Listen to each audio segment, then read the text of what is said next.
We've been friends since we were 12 years old, and the fact that we've been writing together for 30 years, and our friendship stopped a decade ago, but our partnership, we have not seen each other socially for 10. This is excruciating for us. But hey, f*** off.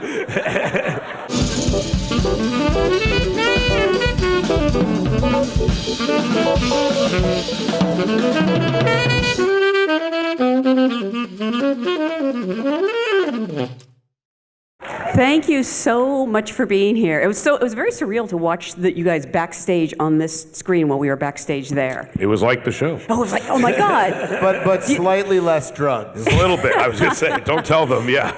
You mean slightly less drugs in the show? Exactly. Yeah. Well, again, thank you so much for being here, and congratulations on this fantastic documentary. I said we...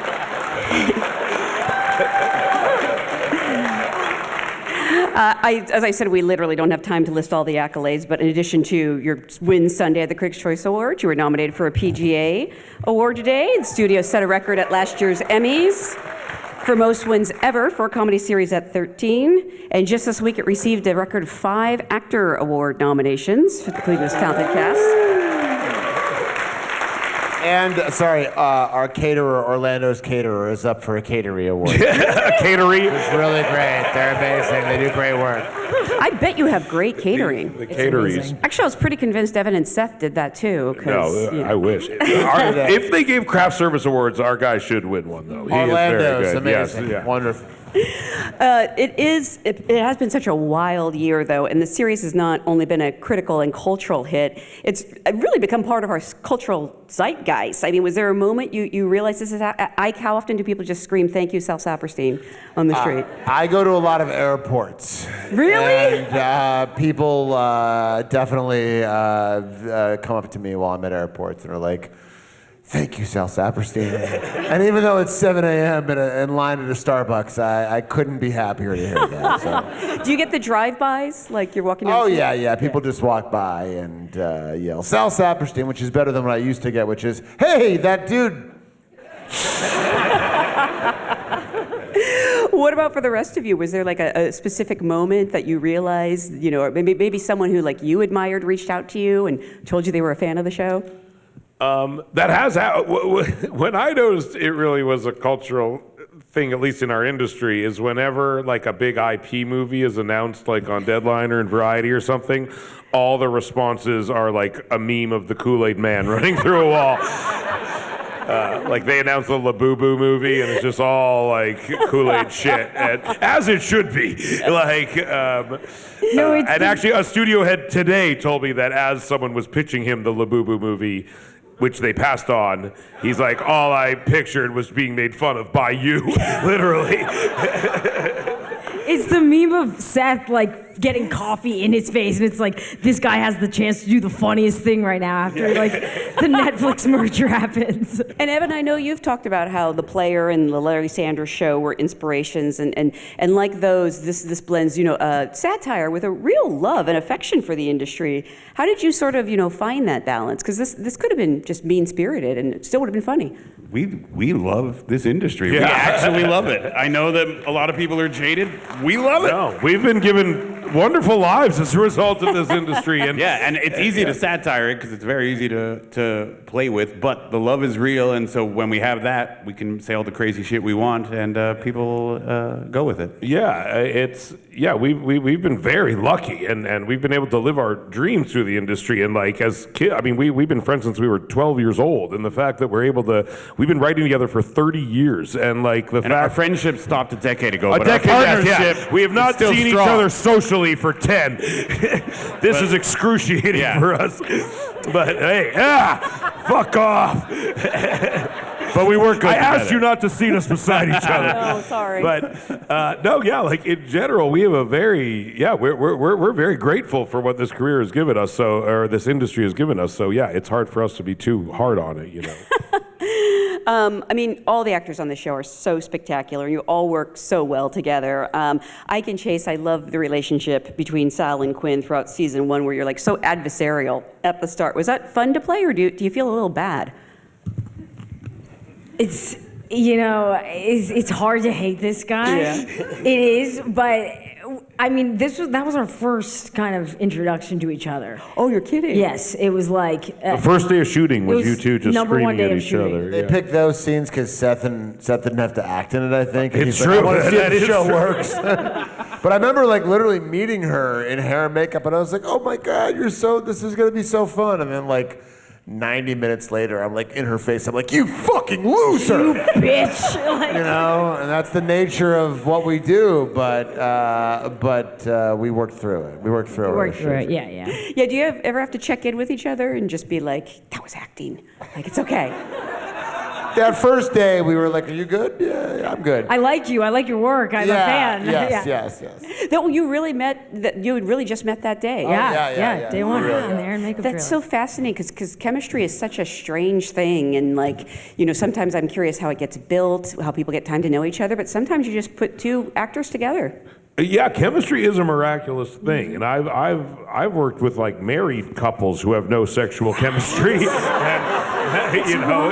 then I'll work with two people who like fucking hate each other, and you're like, oh, it's like I can't wait to see them go at it. So like, it is a strange thing that I feel fortunate whenever it arises. I also think some projects cater to good chemistry. Like I think Yes. our set, like celebrities would show up for one episode Yeah. and it would just work, even Yeah. though they didn't know us or anyone there. It is sometimes. it's a part of acting. Good actors can create good chemistry, and people who perform well and understand the dynamics of scenes and how to bring them to life in an exciting, like crackling way. They understand how to create a dynamic that serves that in the scene itself. So they were able to do that, even though they hate each other. Yeah, I heard. Again, we weren't supposed to seat them this way. No, none of us can sit beside each other. It's a weird, it's it's a weird conundrum. You do have so many. I'm curious what it's like as actors to like be on the top of a call sheet and have like Martin Scorsese, 3 names down. But you do have so many great people who play themselves, and what I really love about it is it's integral to the story. Like Ron Howard had to play Ron Howard. Yeah, it's a real corner we paint ourselves in creatively, and I say we're about to start shooting the second season in like a week, and I'm literally dealing with this exact thing as we speak. Because like we really cater the episodes. Yeah.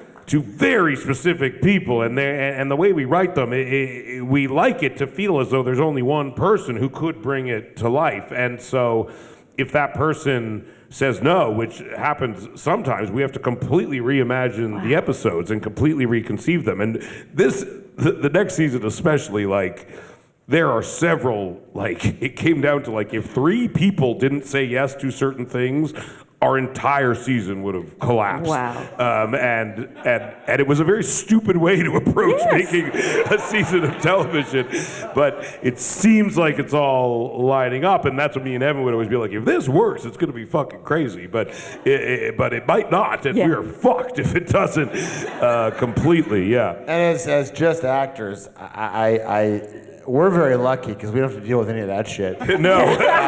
They just show up and he gets to act. But it's so great because Scorsese. normally when you're working with Ron Howard or Martin Scorsese or Sarah Polley, you are an actor in their movie, and you show up at set and they are in the middle of a million different things, and you get like a minute and a half to talk to them, and then you're acting, and that's it. On this show, they're just another schmuck in the Sprinter van. They're number 78 on the call sheet. Yeah, Ron Howard's just sitting at Video Village waiting for a hot snack, just like us. And so you can say to him, like, hey, tell me a great American graffiti story. Yeah. And he's like, oh, Harrison Ford bullied the fucking shit out of me. Him and Paul LaMatt used to throw bottles at my feet. Like, so you really get like this hanging vibe with these like legendary directors that you would never get if you got cast in one of their movies. So that's kind of I'm glad he enjoys it. All we feel is crushing pressure and stress. I feel none of those feelings. I feel none of that. I'm just like, I have to direct Martin Scorsese in a fucking scene. I didn't know you had those kind of conversations till right now. It's awesome. It's great. It's awesome. We're just like You spinning should try out it the entire- sometime. And you had to make him cry. Yeah, It's exactly. terrible. It was terrible. We were I mean mean, it. do you ever consider asking the person first, or do you think that's like jinxing it? Asking them what? If they'll do the show and then writing the script. No, because they want to know what it is. Like you can't just you got to pitch them the idea. Like everyone says yes in theory, but then it comes down to like, what's the actual? What am I doing? You Yeah. know what I mean? And so, Because all they care about is like, what is my great what do I joke? get to do? What is Yeah. the big joke for me? Yes, and if we exactly. don't have that nugget, we can't go. Yeah, and so when by the time we're talking to these people, we've essentially outlined or written an entire episode of the show that is based on them saying yes or no. But a lot of the time they'll say a bunch of smart stuff, and we'll pretend we've put that in the script, and then quickly put that in the script Yes. before we send them the script. Well, yeah, luckily, yeah. In like the 2 hours between our Zoom and when they received the script, we've completely rewritten it.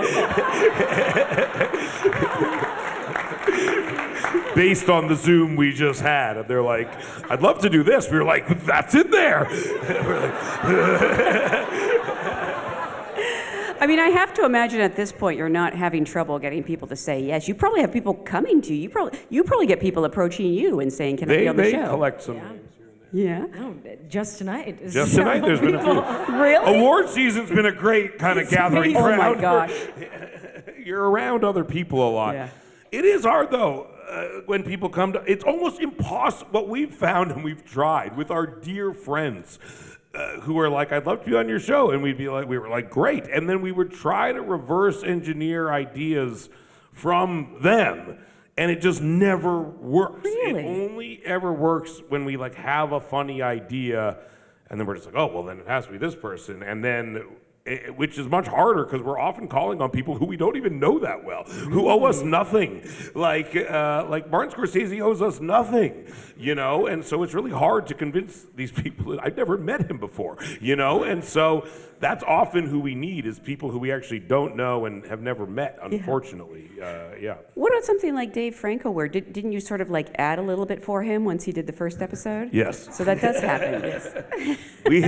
Dave we knew, and he was only in Alphabet City, which is Ron Howard's fake movie, and he was never himself, but he was so funny that when we were making these last two Vegas episodes, we were like, oh, it'd be good if you came back as you, and CinemaCon was sort of like a nice, like, kind of structural tool to like bring back everything that had happened throughout the season, basically, because that's what you're actually doing at CinemaCon, and so it was good to have Zoe. Zoe wasn't originally going to come back either, but again, she was so funny when we made the Golden Globes episode.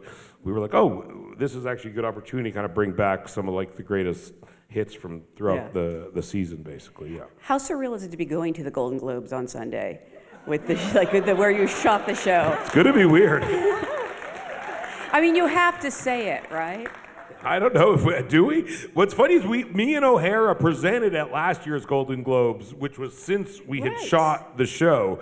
And the whole time we were there, we were just like, this is so fucking strange. Like, we pretended this. Like, we did this. Like, it was fake, but it was real. And we were there for like a week. We were in that room.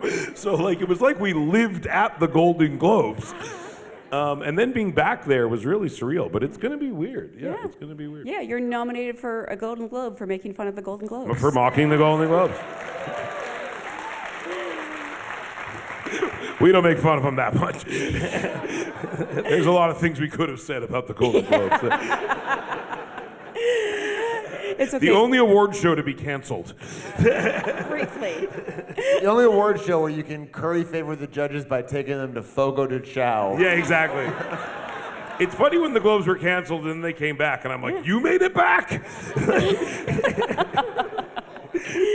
These scripts obviously are so sharp and creative, but it's okay. Voting's done, so it's already. That's why I'm You're saying right. it. We can go nuts now. But is there much improvising on set? Because I feel like sometimes moments are improvised. Like I think Bryan Cranston said you didn't know what he was going to be wearing under his outfit. So That is very true. I did not think he was going to be in like whatever, a thong and dickie. yeah. But here we are. I know, we were like, what are you going to wear for real? Tell us. And he was just like, no. You I was will the first find out one. when I come out of that room. Because I go into the bathroom with him, and all of a sudden, he like strips down. I'm like, this is like the greatest American actor of the last 25 years. He played LBJ. And here he is, like being like, oh, I need help. Let me get this thong on. It's wild. So that's all improvised when you come out and you can't remember Dickie. Yeah. Yes. Wow. And I remember you brushing. It's sort of we shoot each of these long takes maybe like 16 to 20 times. I remember like Chase working up the thing where she's like brushing his teeth and things like that. Like that wasn't in the script originally, and like you sort of like everyone has ideas and you sort of compile them, and every take just kind of has more and more and kind of gets more developed and more refined. I remember running in and screaming at you, "That was funny! Do that again. Do that again!" Really funny. But yeah, and Brian in his weird underwear. But yeah, we sort of like it's sort of like a weird process where we're kind of discovering it for the first few takes and then kind of refining it for the next bunch of takes, basically. Yeah. I would think one of the hardest things would be not laughing and ruining, this oneer that's been going on for 10 minutes. Who's the biggest offender Because there? nothing would be less funny than if you laughed and ruined one of those. No, it There's sucks. nothing funny about I that. ruined more of them. You're the number one culprit. Yeah. It's tough with Han. With Catherine Hahn, it's Catherine. tough. Like, 'cause sometimes she'll say a line, and you're like, what show is that from? Like, where did that line come from? And what are you saying? And it's so funny that you just laugh. The panic in people's faces when they would forget their lines in the midst of one of these long takes was something I like truly got a kick out of all the time. And like, and because sometimes like, it's like the way we shoot, like, it's like you'd be sitting here and they would start shooting like way out on the street and come through the whole building, and then you'd see this door open and like a crew of 15 people, like a boom person and this, and they start coming towards you and you're like, okay, here they come. They're all coming, and you see them and like it seems to be going good, otherwise they would have cut. And then and if you have like one line, it's even worse, because you're just like, what if I fuck up my one thing?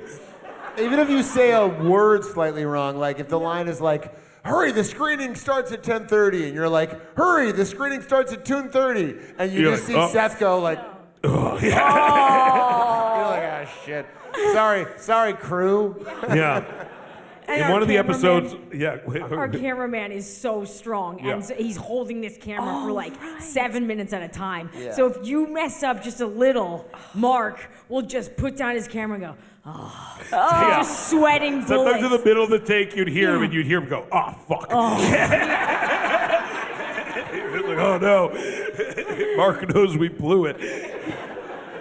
Shout out to Mark. That is impressive. That's a Mark marathon. is the best. Mark's the You guys, Truly. the strongest camera op ever. And we could not make the show without him. And I remember me and Evan talking to our cinematographer, being like, when we were first doing the show, we're like, it's a lot of handheld. We have very long takes. I think we want to do every scene as one long take. And he's like, I know exactly who to do it. And I was like, okay. And then I showed up on set the first day and literally saw like a bodybuilder standing there. And I was like, he got the guy. He found the guy to do it.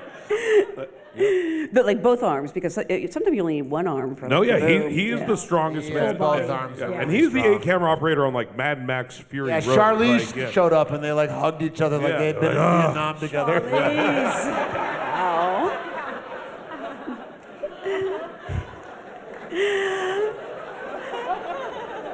I mean, what's it like for you though, having to act in those scenes and like be present, but you're also, tracking like, gosh, I hope that person steps in the right place at the right time. Am I present, castmates? I don't feel that present. I think I try to be present, and I am trying to actively be present. And if things are going well, I am very present. And as soon as something is wrong, and I'll watch it in the dailies. Like we'll be in editorial watching the show. As soon as something goes wrong, I like see all the acting drop out of my face, and I'm just like, ugh. And so I'm present as long as it's working, and the second it's not working, I do drop out of the scene, and I'm no longer present, and I'm a bad scene partner because I'm just thinking like, this is not going to work. Like none of this is usable anymore.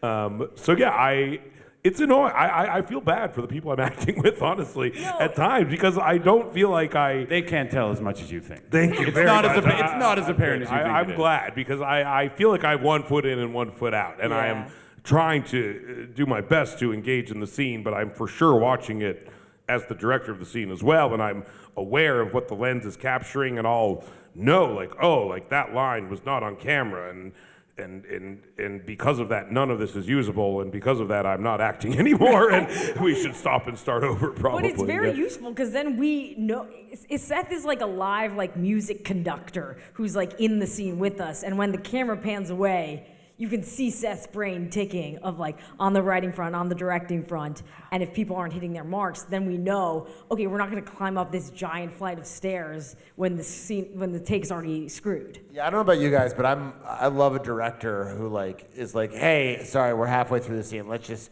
take it again, as opposed to let's go through it again. Yeah. And it's useless. Finish this 9-minute take, but it yeah. was screwed up originally. I don't want to do it either. Yeah, I was going to ask if, like, once you know that a take has been blown, do you just stop? Often, yes. Yeah. Every now and then you have to finish it for one actor. The first few takes, you just have to get through them, and like a million things will go wrong. But it's also for like the crew, and like it's good to just walk through it and get to the end of it. But there are once we've gotten through the technical aspects of it, we will stop halfway through if it's not working. Yes, sometimes it's demoralizing, and that is a thing we are constantly. Sometimes, navigating. like specifically, actors are trying to like find the moment, and you need to give them that moment Yes, to experience it numerous times. And we're always telling the actors that it is more flexible than it is. And we're always like, there's plenty of stitch points. We can interchange the shots. We can interchange the scenes. We do all sorts of stuff. And we're lying a lot of the time to take the pressure off of them so they don't feel like they have to nail every fucking thing exactly right. Even though they do, if they don't feel like they have to, they often perform it better. The one, Ron Howard was uber aware. Well, of the directors how few know. stitch They know points when there we're were. lying to them. And we're like, there's stitch points. And he's like, no, there's not. I know how movies are made. And we're like, you're right. We're lying to you. You did mention that you're about to start filming season 2. Yeah. Is there anything you can tease? Anyone we could look forward to? Or Absolutely not. damn it, Catherine Hahn's outfits will be more insane. They'll be more crazy that's this amazing. Yeah. I mean, after such success with season 1, are you feeling more pressure, or is it the opposite? You're feeling more confidence to? Crushing pressure. Nothing but absolute crushing pressure. I think it's going to help the show. Yeah. Generally, the more miserable I am, the funnier the things are. And so all these awards have really just added an insane amount of pressure to my life, something I feel like I must live up to and must keep delivering on. And I think it's made the show funnier ultimately. But yeah, it's I'm like happy for 1 second, and then I'm just like, how do we not ruin everything? So that's where I am now, in the how do we not ruin everything phase of this. What about for the rest of you? I don't feel as much pressure as Seth, but I'm feeling the pressure. None at all. Yeah, we're chilling. Can't fucking On the wait. act- Let's yeah. go. Easy breezy. It's a good balance. Yep, That's why we yep. have a balance. It gets less pressure as it goes down the line. I thought there was more pressure on the actors, and I'm realizing that Yeah, you guys we're feeling it, buddy. Don't worry. You yes, guys boss. should feel pressure. you should feel worse. I want you to hate yourselves more. It'll help the show. Well, again, it's such a fantastic show, and all its success has been so deserved. I want to thank you so much for being here tonight. Thank you for being a great Thank you for audience. coming. guys Thank you all of you so for much. coming. We love our union. Thank you guys. Thank you. Thank you. Run!